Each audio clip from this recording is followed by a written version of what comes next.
मुंबई के high profile Malabar hills इलाके में 50 एकड़ में फैला हुआ और 3 ओर से समंदर से घिरा हुआ राजभवन मुंबई की सबसे खूबसूरत इमारतों में से एक है।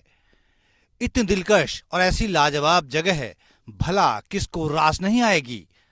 लेकिन लगता है कि महाराष्ट्र के गवर्नर साहब भगत सिंह कोश्यारी जी का यहाँ ज्यादा मन नहीं लगता। वो अपनी जिम्मेदारियों के चलते यहाँ रहते तो हैं, लेकिन उनका मन उत्तराखंड में ही डोल रहा है। वो उत्तराखंड आने का कोई न कोई मौका निकाल ही लेते हैं। आखिर देश के इतने प्रमुख राज्य महाराष्ट्र के राजभवन में, देश की आर्थिक राजधानी मुंबई के इस शानदार बंगले में भगत दा का मन क्यों नहीं लग रहा है? आखिर भगत दा के मन में चल क्या रहा है? इस वीडियो में इसी पर करेंगे बात।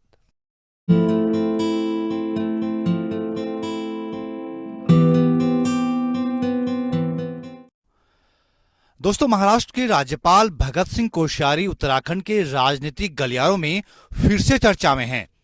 इस बार वो 3 दिन के लिए देहरादून आए। हालांकि बहाना तो कुछ और था।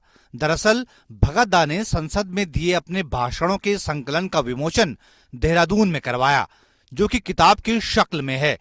लेकिन उनकी इस बार की उत्तराखंड यात्रा इसलिए भी खास रही क्योंकि अपने राजनीतिक शिष्य पुष्कर सिंह धामी के उत्तराखंड का मुख्यमंत्री बनने के बाद भगत दा पहली बार मुंबई से वाया दिल्ली देहरादून पहुंचे थे। इसीलिए उनकी आवा भगत में कोई कमी नहीं रखी गई। वैसे उत्तराखंड का मुख्यमंत्री बनने के 3 महीने के भीतर धामी अपने राजनीतिक गुरु कोश्यारी से 3 बार मिल चुके हैं। वो 2 बार तो दिल्ली में जाकर कोश्यारी से मिले, तब कोश्यारी मुंबई से दिल्ली आए थे। इस बार तो खुद कोश्यारी ही देहरादून आ गए।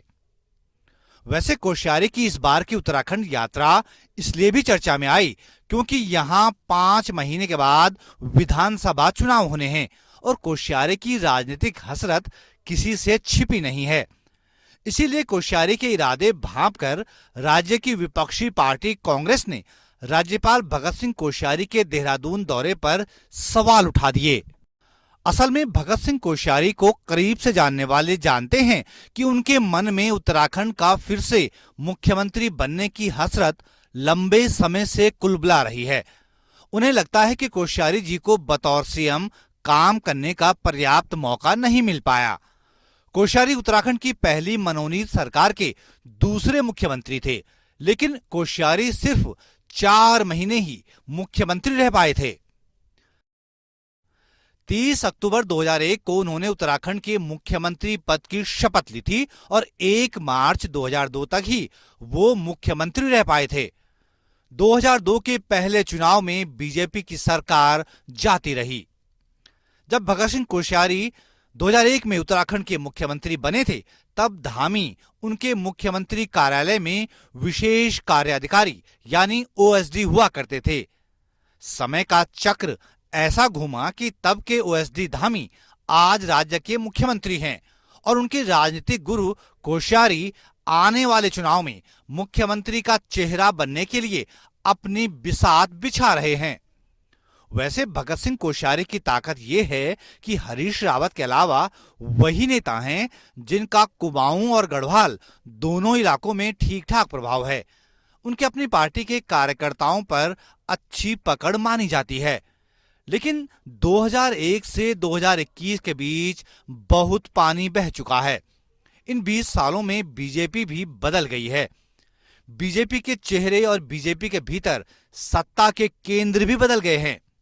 इसलिए महामहिम से मुख्यमंत्री बनने की 79 साल के कोश्यारी की हसरत आगे पूरी हो पाएगी, इस पर अभी पूरे विश्वास के साथ नहीं कहा जा सकता।